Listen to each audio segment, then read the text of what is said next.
Britain's culinary history is a 1,000-course feast, rich with surprising ingredients and diverse influences. In this journey, we'll travel from campfires of prehistoric hunter-gatherers to the fusion food festivals of today's multicultural UK. Along the way, we'll sample the rustic fare of medieval peasants, the spicy imports of the empire, the inventive rations of wartime, and the creative fusion of contemporary kitchens.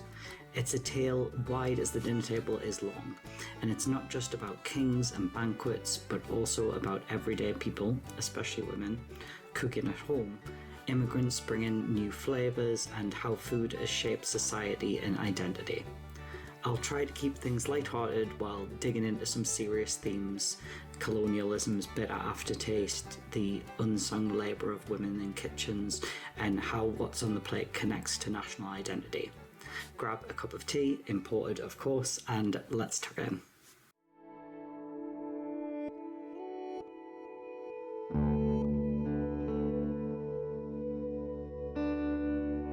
Our first stop is prehistoric Britain, where food literally was a matter of hunting and gathering for your next meal. We're rewinding to the Mesolithic era, so that's 10,000 to 4000 BC. Britain's inhabitants roamed a wild landscape, hunting animals and birds, fishing rivers and shores, and gathering whatever edible plants they could find. If you imagine a prehistoric menu, it featured wild game like deer or boar, fish and shellfish, nuts, berries, roots and leaves. A true paleo diet. There were no farms yet, so every meal was free range and foraged just by necessity. Things changed around 4000 BC with the Neolithic Revolution. Early Britons learned the art of farming from continental newcomers, and a quieter lifestyle of planting and herding took root. They domesticated animals, cattle, pigs, sheep, and cultivated crops like wheat and barley. In short, Britain's first farmers swapped spears for ploughs and started growing their supper. Grain, porridge and bread, of a rough, unleavened sort, became staples alongside whatever meat or milk they could get from the herds. Dairy was on the menu too. Archaeological evidence suggests Neolithic people made cheese as a way to consume milk without getting an upset stomach, since adult lactose intolerance was common at the time. This is still the case in parts of the world where dairy wasn't as commonly consumed, but in Britain, people have largely adapted to be less intolerant to lactose. Prehistoric cooking was basic but hearty. Picture a bubbling stew of grains and meat in a clay pot over a fire, or flatbread baking on hot stones. Salt was scarce unless you lived near a salt spring or the sea, but herbs from wild plants could add flavour. In later prehistoric times, people held feasts that would put today's barbecues to shame.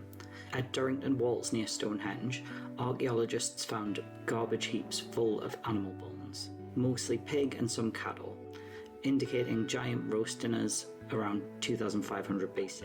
Those pigs were often spit roasted whole, their foot bones charred from being cooked over open fires. There's even evidence they were fattened on sweet foods, perhaps things like honey or acorns, to make the pork extra juicy. That feeding on nuts and seeds is still very common in certain parts of the world, including famously in Iberico ham. Nothing goes better with monument building than a good hog roast, it seems. Through the Bronze and Iron Age, farming expanded and diets diversified.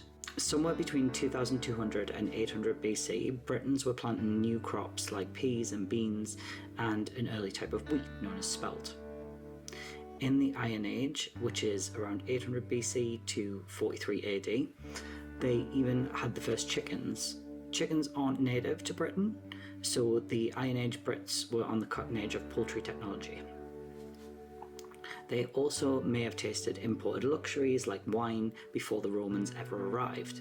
Amphorae, wine jugs, found at Iron Age site hint that the Celts enjoyed the odd tipple of foreign wine during the last centuries BC. Throughout prehistoric times, regional differences surely existed. Coastal communities ate more fish and seaweed, inland folks relied on game and grains. But the whole island lived off the land directly. Food was local, seasonal and organic, because there was no other option. And while we have no recipes from these eras, we can imagine family meals around a fire, perhaps telling stories or singing, the original dinner and a show. It was the foundation for everything to come. Proof that even Britain's misty past, people bonded over the necessity and joy of eating together.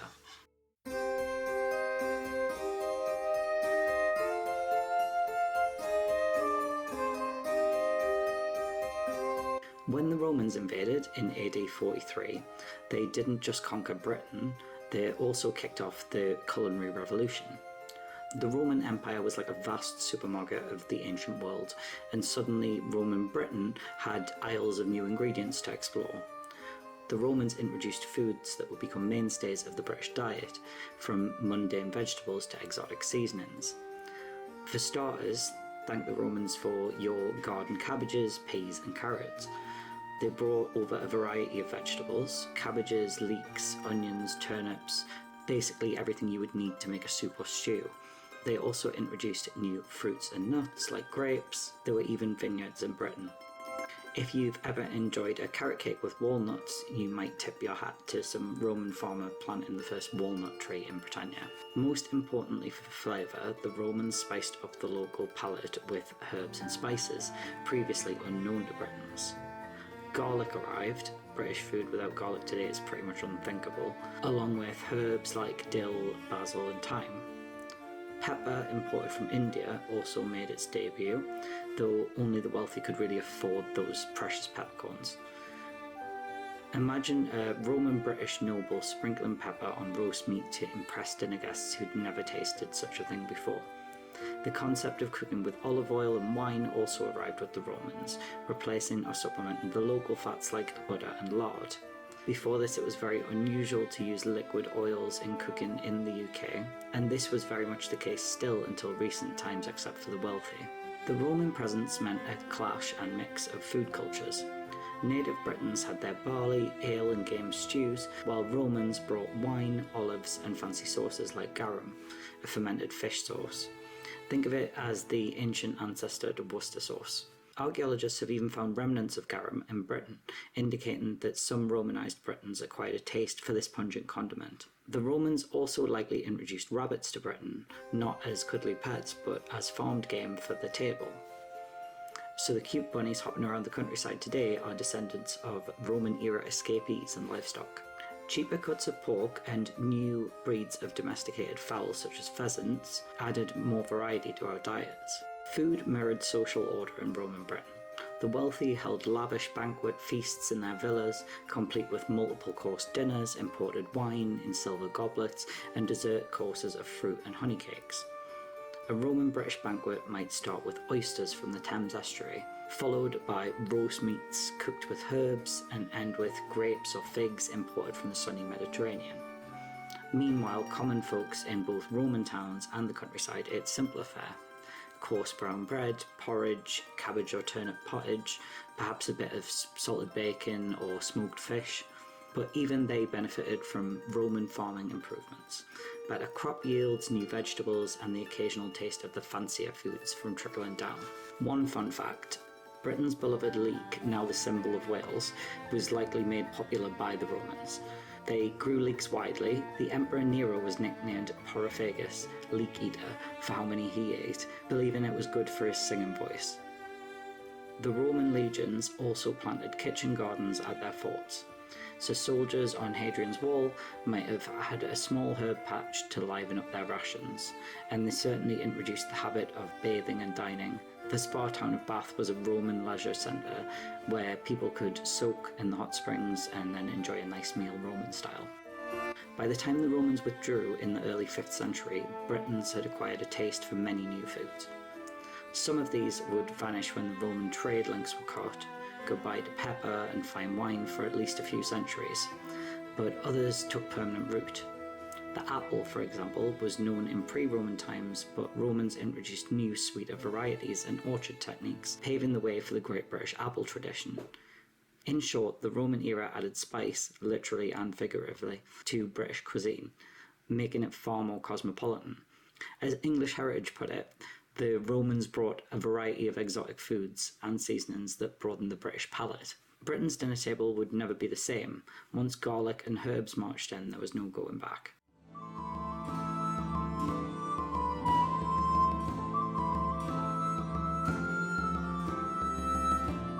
After the Roman legions left, Britain's menu took a simpler turn, at least for a while. The early medieval period, which is the 5th to the 10th centuries, was dominated by the Anglo-Saxons in England and the Picts, Gaels and others in Scotland and Ireland. These societies were agrarian and their diet looked a lot like that of the pre-Roman times with some upgrades. They grew grains, wheat, barley, rye, oats, kept livestock and drank ale like it was safer than water, because it was. A basic Anglo-Saxon peasant meal might be dark bread made with a mix of grains, a vegetable and bean stew and some fermented or smoked fish if you were lucky. Honey was the main sweetener. Sugar was virtually unknown in Europe then, so honey cakes or sweetened ale provided a treat. But new influences kept trickling in. The Vikings, Danish and Norse invaders in the 9th century not only shook up the politics, but also the cooking techniques. Vikings were experts at smoking and drying fish, a method they likely introduced to Britain. Smoked herring or kippers and dried cod or stockfish became important foods, especially in coastal areas thanks to this Norse know-how. You could say the Vikings gave Britain the gift of smoked seafood, and a lot of pillaging, but that's another story. Then came 1066 and the Norman conquest, which was like a French chef invading your kitchen. The Normans, originally Vikings who had settled in France, brought a refined French influence to English cuisine. They were fond of game meats, rich sauces, and of course rabbits, which they reintroduced and farmed widely. Roman rabbits had pretty much gone feral at this point. Under Norman and later medieval kings, the aristocracy developed a taste for luxury and spices. Many of our words for these types of foods, such as expensive meats and spices, come from French or Latin. Knights and lords returning from the Crusades in the Middle East in the 12th and 13th centuries carried home exotic spices like cinnamon and cloves and nutmeg. These became status symbols of the kitchen, incredibly expensive, but a little pinch in a dish could wow your dinner guests and show off your worldliness. Sugar, discovered by the Crusaders around the time of the First Crusade, also appears on record in England by 1099. Initially, sugar was rare, a wow factor ingredient. Imagine medieval cooks using a few spoonfuls to create a sweet sauce for a roasted meat, creating that trendy sweet and sour flavour combo. For centuries, sugar remained a luxury for the rich, which we'll go into in a bit, while common folk stuck to honey and simply went without sweets. Medieval eating was sharply divided by class. The peasants and labourers subsided on bread and dripping, bread with bits of meat fat basically. Pottage, which was boiled grains with vegetables, maybe a little bit of bacon or something like that if it was available, and simple coarse ale. Meat was pretty rare for them, perhaps a rabbit or hen they poached from the lord's estate, at the risk of punishment if they were caught of course. Dairy like buttermilk, curds and cheese provided protein for most of the rural poor. In Scotland and Ireland, oats were a staple grain, porridge and oatcakes, and that tradition remains strong today in porridge oats and oatcakes beloved in those regions still. The English poor in many areas favoured barley or rye bread over expensive wheat. The Scots often had oat bannocks instead of bread. Meanwhile, the nobility and upper classes turned dining into theatre. They hosted great feasts with multiple courses and elaborate dishes called subtleties. Edible showpieces often made of sugar and marzipan or pastry, crafted to look like castles, ships or animals. You can find drawings or diagrams of these online, and some of them are absolutely incredible, and you can't believe that anybody could have ever built it, far surpassing things that you see on Great British Bake Off and things like that. Royal cooks competed to impress. One famous trick was baking a pie that, when opened, released live birds.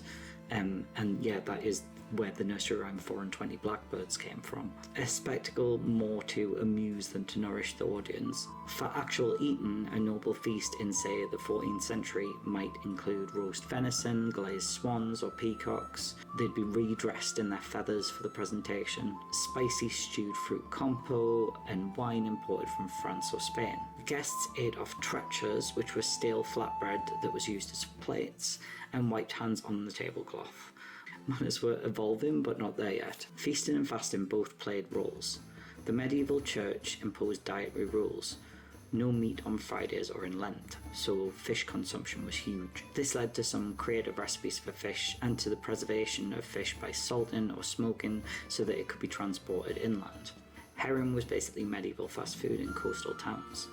On feast days or holidays, everyone, rich or poor, might get a better meal than usual. Some medieval records show nobles distributed extra food or charity feasts to their tenants on certain saints' days, though never enough to truly eliminate hunger. Of course, medieval life was also marked by famine. Crop failures or harsh winters could mean starvation. The 14th century saw the Great Famine, which went on from 1315 to 1317, and later the Black Death in 1348, which grimly reduced the population, but therefore made labourers more available. Survivors could demand better wages and perhaps better food. Some historians note that after the Black Death, ordinary folks in England ate more meat and white bread because there were fewer mouths to feed and more land to hunt or farm per capita. On a brighter note, late medieval England produced one of the first known cookbooks in English, The Form of Curry in 1390, compiled by King Richard II's master cooks. This collection includes recipes for things like blanc mange, a creamy chicken and rice dish with almonds and sugar, and spiced fruit tarts reflecting the upscale cuisine of the day. It shows that medieval English court food was complex, often heavily spiced and sweetened, a mix of sweet and savoury that might surprise modern palates. Imagine chicken cooked with almonds, sugar and rose water, or fish with raisins and sweet spices. This was the height of fashion then. Across the UK, regional differences persisted in foodways. In medieval Wales, for instance, leeks, cabbage and salted mutton were common fare, while in Scotland a staple dish was pottage of oats and greens. This is the ancestor of today's Scotch broth. Ireland's rural diet centred on milk, butter and oats until the potato later changed things. But one commonality, wherever you were, if you were a woman, you were likely doing the bulk of the cooking. The kitchen was considered part of women's domain, in humble households at least. In noble houses, men often were the professional cooks. This early gender division set a long-lasting pattern. Cooking at home was women's work, while cooking as an art or business, think royal cooks, guild cooks, was dominated by men, a dichotomy that stuck around for centuries and still does today. By 1485, the medieval era segued into the Tudor period, and big changes were on the horizon. New foods from across the ocean were about to scramble the old order, but medieval Britain had already established some enduring traditions. A love of roast meat, earning English the later nickname le roast beef, hearty pies and puddings, and the idea that food could signal who you were in society.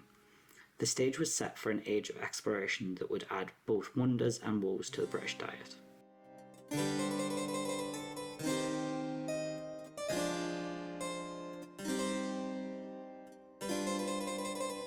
The early modern period brought an explosion of new flavours to Britain, thanks to global exploration, trade and colonisation. This era spans roughly the Tudor, Stuart and Georgian periods, so around the 16th to 18th centuries, and it's when Britain's plate truly went global. If medieval cooks dabbled in imported spice, their Renaissance and Georgian descendants would practically swim in coffee, sugar, chocolate and more. Let's start with some headline items. The Americas gifted Europe an edible treasure trove: maize or corn, tomatoes, various beans, peppers, cocoa, and the mighty potato, among others. Not all were adopted at once, some took centuries to catch on, but Britain eventually incorporated many New World crops. The potato arguably had the biggest impact. It arrived in Europe in the late 1500s, traditionally credited to Sir Walter Raleigh, who planted some in Ireland. At first, people were quite suspicious of the knobbly tubers.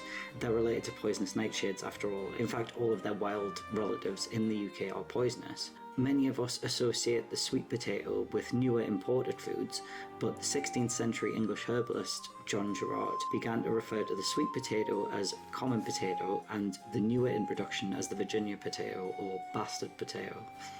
But by the 18th century, potatoes became a staple of the poor in Ireland, Scotland and some parts of England, thanks to high yields and nutritional value. We'll later see how over-reliance on the potato led to tragedy in Ireland, but in early modern times it was mostly a miracle crop enabling population growth. Other imports included tomatoes. They trickled in by the 16th or 17th century, but were often grown as ornamental plants. Many thought they were inedible or poisonous until about the 18th century. Turkeys were a novelty introduced from the Americas around the 1520s. By 1541, we have records of turkeys being raised in England, and within a century, a turkey might grace a wealthy family's Christmas table, bumping alongside things like peacock or goose. Chocolate or cacao arrived as a luxurious beverage in the 1650s, after cocoa from Mesoamerica was brought via Spain. London's first chocolate house opened in the 1650s, catering to high society. Imagine frothy hot cocoa but spiced and sometimes mixed with ale or wine. Early recipes were wild. Coffee and tea have legendary status in Britain as well, but they also arrived in this era. Coffee was known by the 17th century. Britain's first coffee house opened in Oxford in the 1650s, and by the 1660s, coffee houses were the trendy meeting spots of London intellectuals. While now something that we associate much more with British culture than coffee, tea was also introduced in the mid-17th century as a pricey curiosity. It was popularised when King Charles II's Portuguese wife, Catherine of Braganza, an avid tea drinker, made it fashionable in court. Even in the 1600s, celebrity influence was a big deal. By 1700, tea was still expensive but gaining devotees, and by 1800 it was the national drink. The spice trade also intensified. The British, via the East India Company, which was founded in 1600, got directly involved in importing spices and other goods from Asia. Whereas in medieval times, spices came through Venetian or Arab middlemen in drips and drabs, now English merchants were hauling shiploads of pepper, cinnamon, cloves, nutmeg and mace, and more directly from India and the East Indies. Prices gradually fell, making spices something more accessible beyond the super rich. Still, the average farmer wife in 1650 might have used pepper or ginger sparingly, if at all, but an urban diner in a London tavern might taste nutmeg in the punch or cinnamon in a fancy pudding. Perhaps the most world-changing import was sugar. But it didn't just arrive, it was produced on brutal plantations. Earlier, we noted sugar was a rare medieval luxury. By the 1500s, Europeans, included in the British, established sugar plantations in the Caribbean and Americas worked by enslaved African people. This led to an 18th century sugar boom. To put it in perspective, in 1801 the average Briton consumed about 30 pounds of sugar a year, whereas 200 years earlier it was a precious pinch for the rich.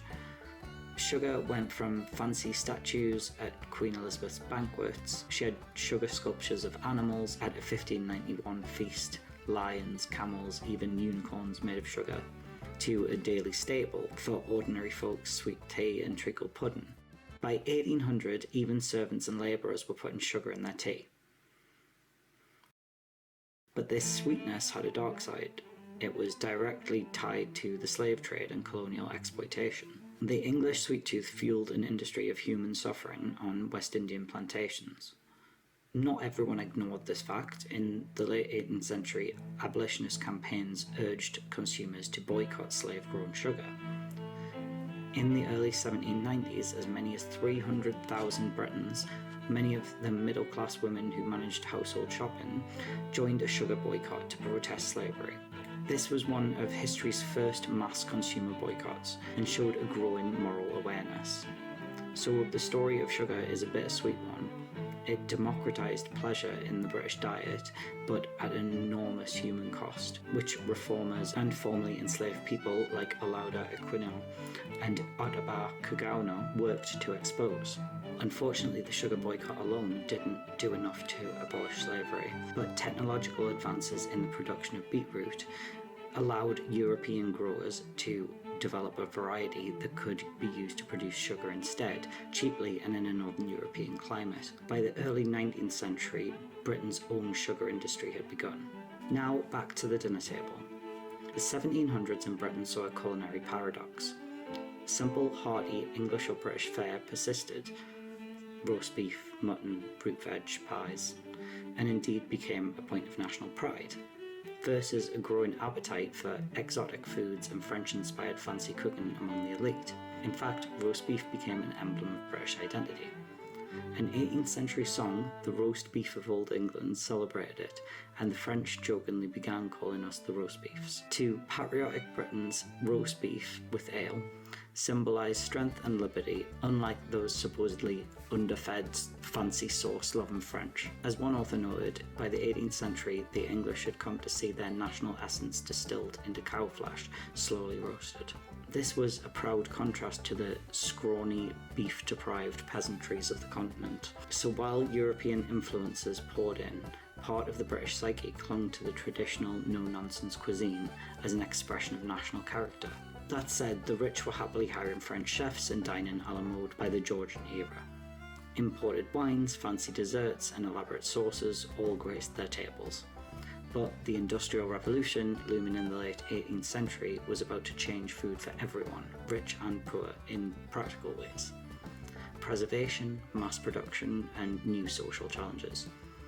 Before we go there, let's not forget gender roles and notable figures of this early modern era. This era produced some of the first famous English cookery writers, notably Hannah Glasse, who wrote The Art of Cookery Made Plain and Easy in 1747. Glasse, an English housewife, aimed her book at other women running households, and it became a bestseller, shaping British home cooking for a century.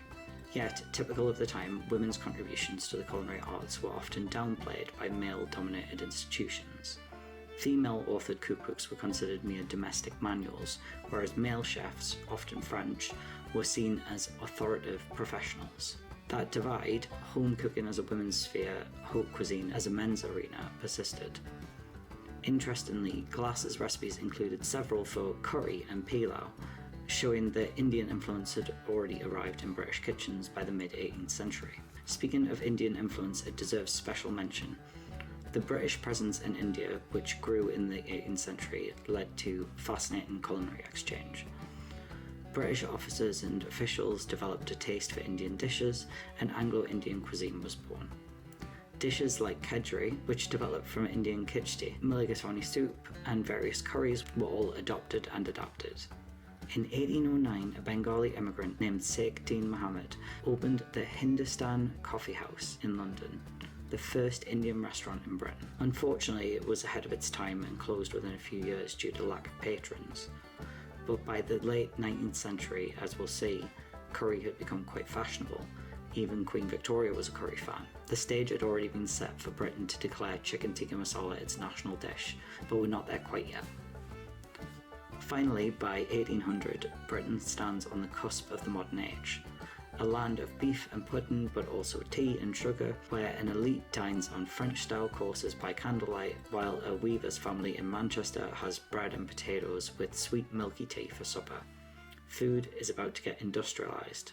Time to enter the Victorian dining hall and the factory canteen.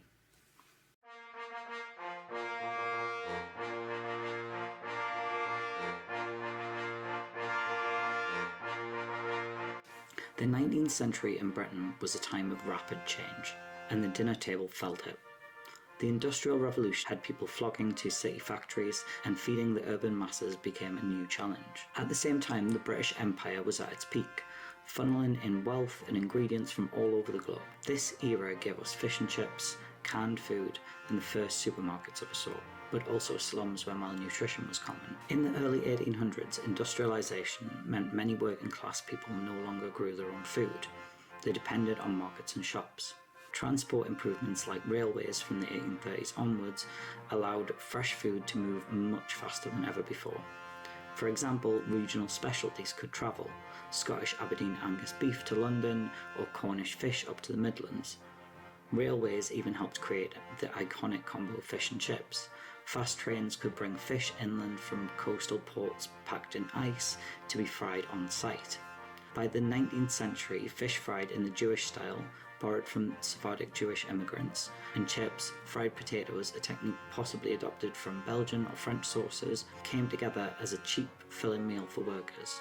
Many credit Joseph Marlin, a Jewish immigrant in London's East End, with opening the first fish and chip shop in the 1860s. His shop was a hit and supposedly ran until the 1970s. Further north in Lancashire, a vendor named John Lees sold fish and chips from around 1863, so the idea popped up in multiple places.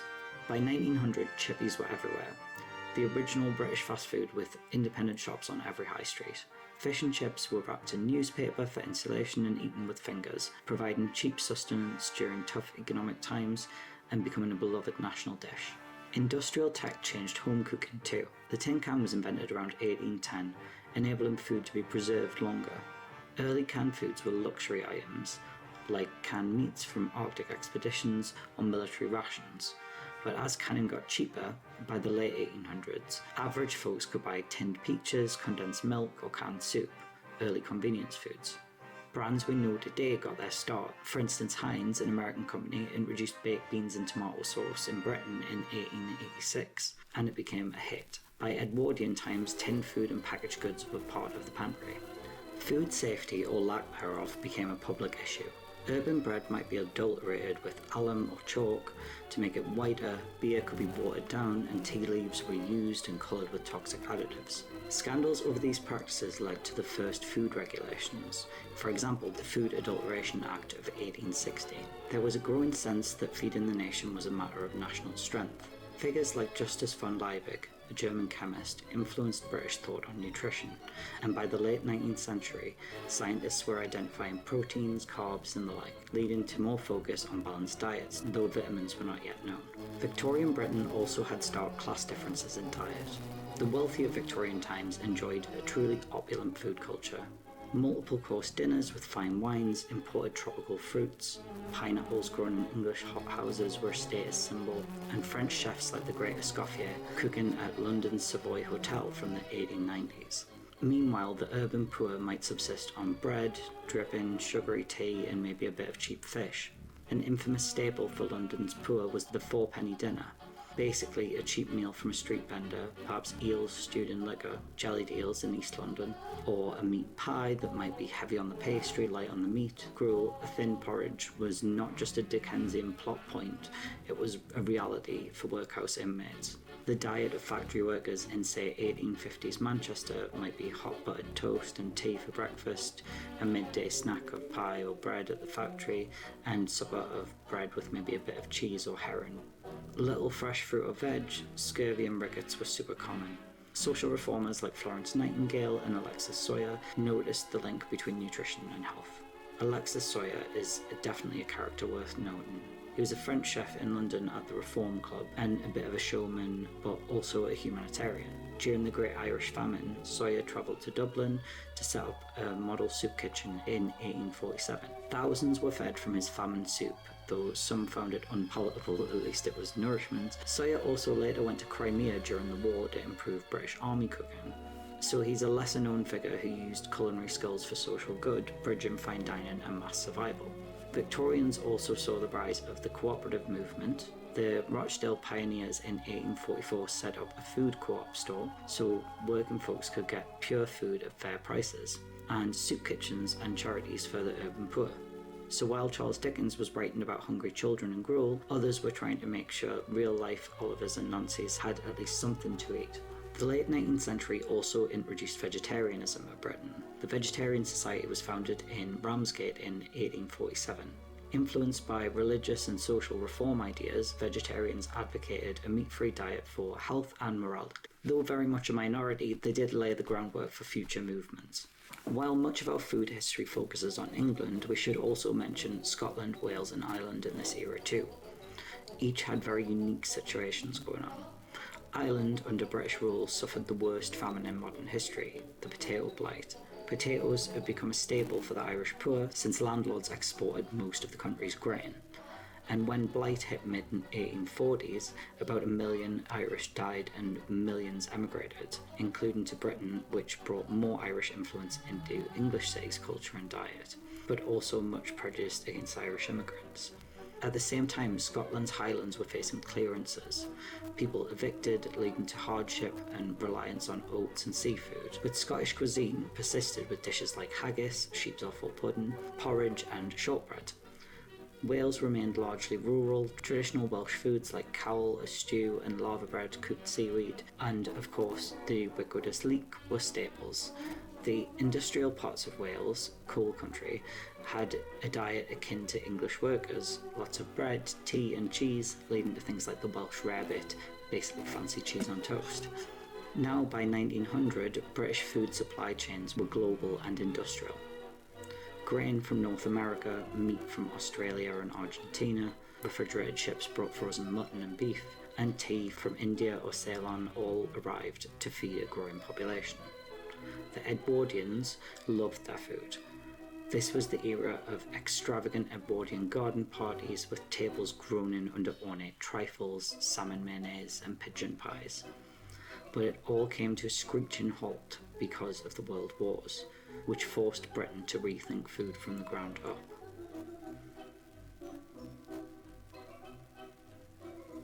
This is an era that in many ways Britain has never fully recovered from in terms of its culinary identity and how its food is seen by others. Before we jump to wartime, one more social point.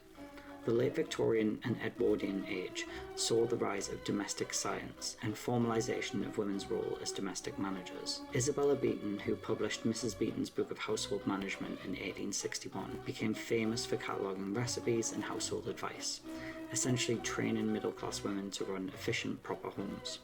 It was part of the ideal of the time, women as angels of the house, ensuring a good English roast on the table while men went out to work.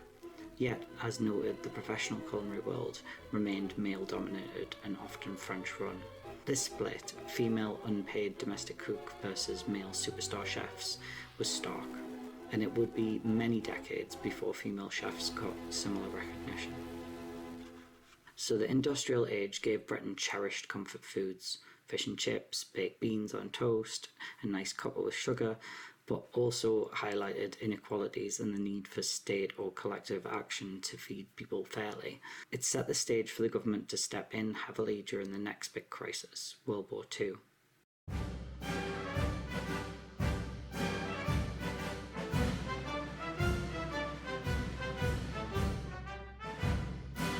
In the 20th century, World War II was a watershed for British food. Imagine a nation accustomed to importing over half of its food suddenly cut off by enemy blockades. The British government had to enforce rationing starting from 1940, making sure everyone got their fair share. Rationing covered meat, butter, sugar, eggs and more, and nearly everything was controlled by ration books. For about 14 years, so all the way up to 1954, Britons lived with these limits, even after the war as recovery continued. While this sounds grim and was really hard, it actually did have some silver linings. With clever planning by nutritionists like Dr. Elsie Widdowson and Dr. Robert McCance, the wartime diet was kept surprisingly balanced and healthy. Widdowson and McCance had researched food values extensively and advised the government on how to get people enough vitamins and minerals despite shortages. They helped design things like a nutritional loaf, a wholemeal bread with loads of nutrients in it, and vitamin supplements in margarine. The result was that the wartime ration diet has been called the healthiest diet the British population has ever had, managing to improve public health even under crisis. Infant mortality dropped, and despite all the hardships, the nation's overall nutrition was better than in the Depression years before. This is really a testament to unsung heroes like Elsie Widdowson, a woman scientist who essentially fed Britain through its darkest hour. She and others ensured that, for example, pregnant women and children got extra milk and cod liver oil, that everyone ate those weirdly plentiful carrots. There was a lot of propaganda about carrots improving night vision, partially to explain away RF technology, but also to get people eating carrots instead of very scarce sweets. Day to day, cooking under rationing meant creative substitutions. No eggs, use powdered egg or applesauce. Not enough sugar, sweetened with carrots or beetroot. Short on meat, enter the notorious Walton pie, named after Lord Walton, Minister of Food. A hearty casserole of vegetables with a pastry or potato crust. It was mocked, but it filled stomachs. National campaigns like Dig for Victory urged people to grow their own vegetables in every patch of land. Even in cities, parks turned into potato fields and every back garden had cabbages and carrots. Women shouldered much of the burden in the kitchen, finding ways to stretch rations and keep family morale up with decent meals. The government recognised this and disseminated recipes and cooking advice via radio and pamphlets, often targeting housewives specifically. One such figure, Marguerite Patton, became a household name by giving cooking demonstrations on the radio, teaching women how to prepare tasty dishes from rationed ingredients. She essentially became a wartime culinary leader, guiding the home front to victory through stew and pudding. As one analyst noted, women like Patton fought against gender constraints to contribute vitally to society, in this case through the traditionally feminine work of cooking, which proved crucial for national resilience. When World War II ended in 1945, rationing didn't disappear overnight. It dragged on. Bread was actually rationed after the war, even though it hadn't been during the conflict. 1954 saw the end of rationing. The immediate post-war food scene was drab by today's standards. Limited choice, bland staples, lots of tinned food and spam from America. But gradually, as the economy recovered, Britain's diets improved. The 1950s introduced affluence for some and new foods for all. Bananas, which hadn't been available at all during the war, came back in force. Imagine the joy of a child tasting a banana in 1946 after 6 years without them. Sweets came off ration, leading to kids binging on toffee and chocolate bars. Some post-war kids had stomach aches from suddenly gorging on too much sugar, a true first world problem moment of the 1950s. Crucially, the post-war era saw the beginning of Britain's transformation into a multicultural society, and this had delicious consequences. Starting with HMT Empire Windrush in 1948, Caribbean immigrants arrived in the UK, followed by significant immigration from South Asia, so India, Pakistan, later Bangladesh, Africa and other parts of what had been the empire. They brought their cuisines with them, enriching the British food landscape immeasurably. Early on, immigrants struggled to find ingredients. For example, one of the first Caribbean-owned grocers in Nottingham, which was established in 1955 by Clifton Mitchell, had to source staples like plantain, yams and sweet potatoes for the West Indian community who found only bland English fare in shops. Over time, these communities opened restaurants and takeaways that introduced their neighbours to new tastes. Though Britain had a couple of earlier Indian restaurants, it was really after the war that curry houses proliferated. Many early Indian and Bangladeshi restaurants in the 50s and 60s were cafes catering to South Asian sailors in port cities or ex-servicemen from British India who craved a taste of home. By the 70s, nearly every town had a so-called Indian restaurant, although they were often run by Bangladeshi families. Dishes like curry and pilau became familiar to the British palate.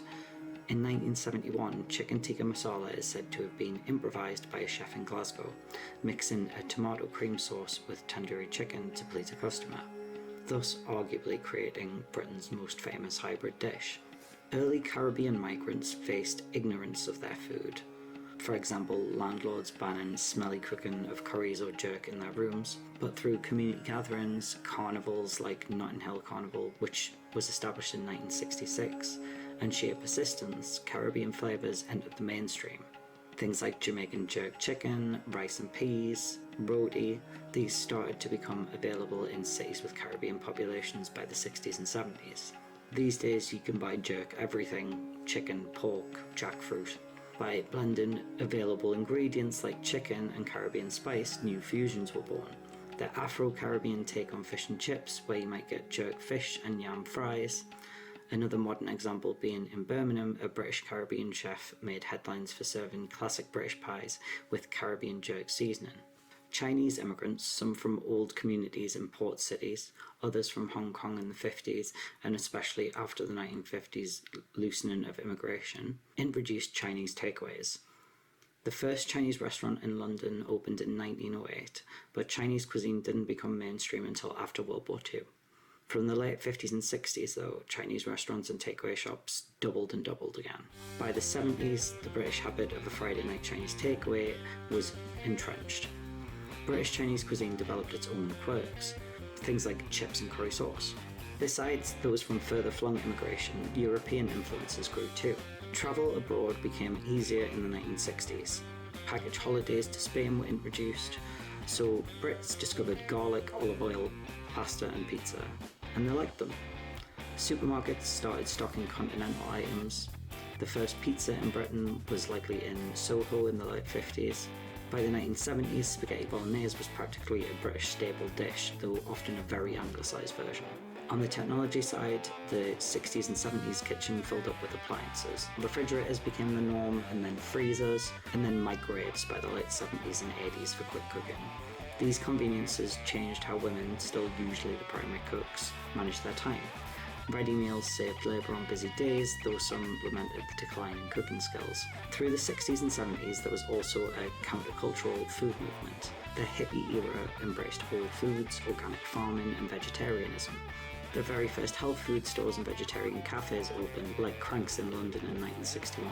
Gender roles in post-war Britain evolved too. The feminist movement in the 1970s challenged the notion that a woman's place is in the kitchen. Some women, like feminist author Rosie Boycott, argued that women should liberate themselves from excessive domestic toil like fancy cooking. Yet interestingly, by the 1980s, Britain saw female cooking icons on the rise, like TV cook Delia Smith, teaching the nation basic skills, who showed that cooking could be empowering and not just a duty. The divide noted earlier, male chefs versus female home cooks, started to blur a little bit as more women entered professional cooking and more men took an interest in home cooking. By the late 70s, Britain's food scene was utterly transformed from 1945.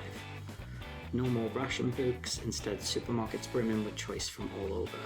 You could have Weetabix with Spanish oranges for breakfast, a cheese ploughman's for lunch, and then a spicy curry for dinner, followed by German Black Forest Gatto for dessert.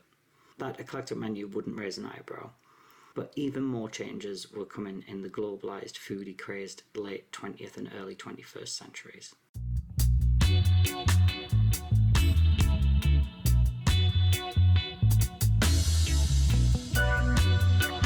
Welcome to the present, where British food is a delightful kaleidoscope.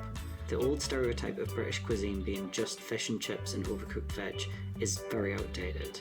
It still exists, sure, but there's more. Contemporary British food is cosmopolitan, inventive, and increasingly mindful of issues like sustainability and social justice. First, the sheer diversity. A walk down any city high street or a browse of today's Deliveroo app reveals Britain's love affair with global cuisine. You'll find the classic Indian curry houses, Chinese takeaways, Italian pizzerias, but now Turkish kebab shops, Thai restaurants, Nigerian pop-ups, Mexican burrito bars, sushi stalls, you name it. Britain enthusiastically embraces food from everywhere, adapting it for local taste. As my favourite food writer Nigel Slater notes, no place welcomes foreign foods with more enthusiasm than Britain, which has an insatiable appetite for the food of other countries. This doesn't mean that British tradition's lost. On the contrary, there's been a revival of pride in regional British dishes and local produce. Gastropubs in the 2000s elevated classics like steak and apple pie or sticky toffee pudding to gourmet status. Artisanal producers make clotted cream in Cornwall, handcrafted cheeses in Yorkshire, haggis in the Highlands with better quality than ever. The farm-to-table movement has a British accent too. Farmers markets selling local veg, heritage apple varieties being replanted, rare breed cattle being raised for flavour. British cuisine today is this blend of old and new. You might enjoy a traditional Sunday roast for lunch, and then sushi for dinner, or a full English breakfast, eggs, bacon and sausages, and then a falafel wrap for lunch. National identity has adapted to this diversity. A telling moment came in 2001 when Foreign Secretary Robin Cook gave a speech celebrating British multiculturalism, famously citing chicken tikka masala as Britain's true national dish. Not only because it's hugely popular, but because it epitomises how Britain absorbs and adapts external influences. A spiced curry dish of Indian origin, likely adjusted to British tastes with creamy tomato sauce, becoming a symbol of Britain, just says it all. As Cook put it, chicken tikka plus the masala sauce, a British addition, illustrates the best of British identity, a blend of influences into something new. Indeed, surveys often find tikka masala at the top of favourite dish lists alongside fish and chips and Sunday roast. Yet being socially progressive and intersectional means acknowledging the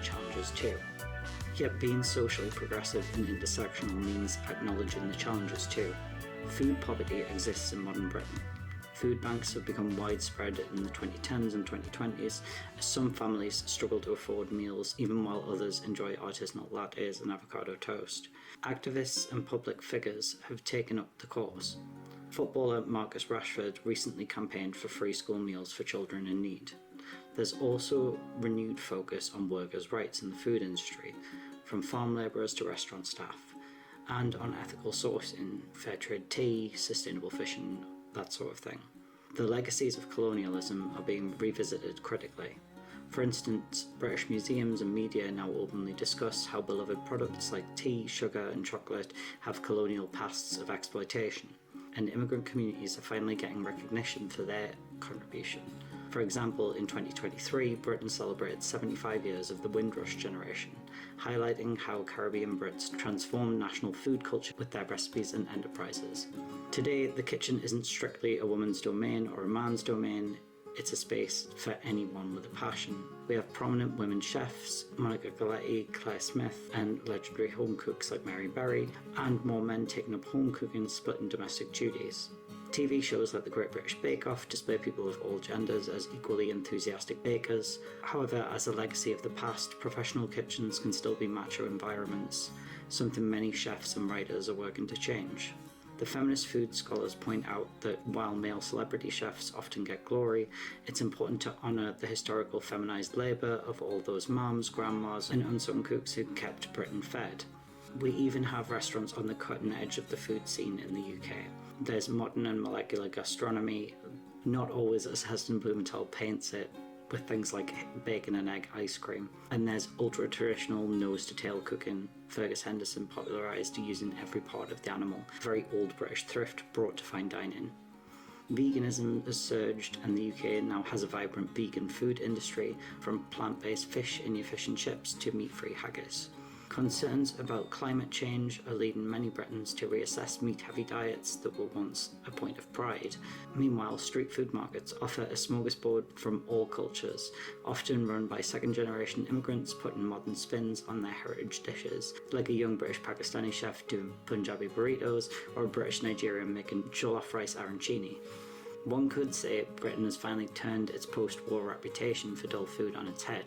It's now a place where you can eat exceptionally well, whether at a 3-star Michelin restaurant or a humble market stall, with influences from everywhere and a renewed appreciation for homegrown tradition. And through it all, the story of British food is a story of constant change. Each wave of people, whether invaders, traders, immigrants or colonisers, brought something new to the pot.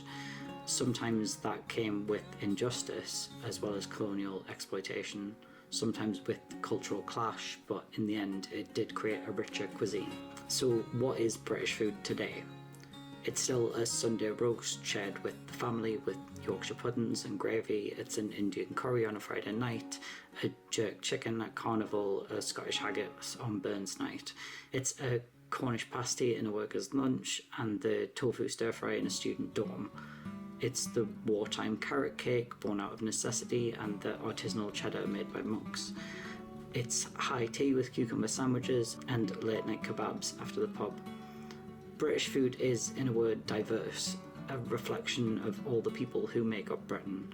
As Robin Cook said, Britain's ability to absorb and adapt external influences is its strength, and nowhere is that clearer than in its kitchens. Finally, I wanted to conclude with a nod to the unsung actors in this grand narrative, the countless women and others who cooked for their families, the farmers and fishers who toiled to produce ingredients, the activists who fought so everyone could eat, and the innovators who pushed boundaries. From the prehistoric gatherer to the modern fusion chef, each played a part in what we know today as British food. British food history isn't just about famous chefs or royal banquets, it's about people from all walks of life. It's rich with issues of class, gender and identity, and perhaps more than anything it shows that food is never just food, it's culture, politics and community. So next time you sit down for a British meal, whatever that meal may be, remember you're tasting a part of history. In that pie or curry or cuppa, there are echoes of distant lands, of grandma's recipes, of survival and celebration. Bon appetit, or as we usually say, get it down you.